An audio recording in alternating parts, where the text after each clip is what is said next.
นางยีเสียงเกาะตอนที่หนึ่งเว้งหลงเว้งหนึ่งตีมีนำโกดกว่ากดมาจังไรจือว่าเว้งเมืองปั่นในเย้าในเว้งเมืองปั่นในมีน้ำหนองตีหนึ่งซ้ำมีวานต่ำงาหลงวานหนึ่งตีอันเขาใกล้กว่าหาปลาในน้ำหนองหลงนั่นอยู่กูเขาก็เปิดลองภายพกซ้อมกอหลีภายเข้านำเงินคำกอหลีเต้ๆแลเป็นอันตีลีอยู่เซอร์เต้ๆว่าในวันนั้นหนังเก่าจังมีโหนาตำงาก้อนหนึ่งแล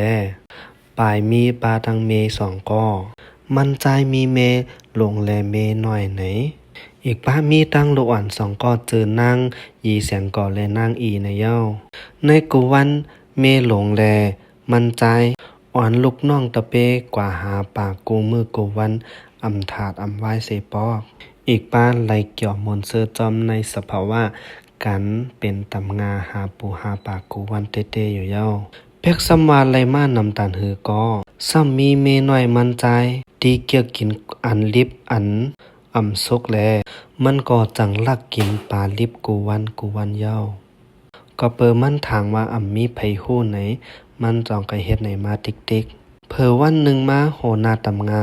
จังไล่ล่ามต้อยฮู้ว่าปลาเขาได้หายกว่าเลยมดไหนเป็กสำว่ามันถางเถิมเมลงมันอยู่ก็อ่ำฮัดตักเสียงสังเผอเมน้อยหันเมียวไหนจึงมันจังว่นไหลปริเยอันหนึ่งว่าแอบเตเป็นเมลงเฮ็ดโยไหนมันก็ลาติโผมันนางโย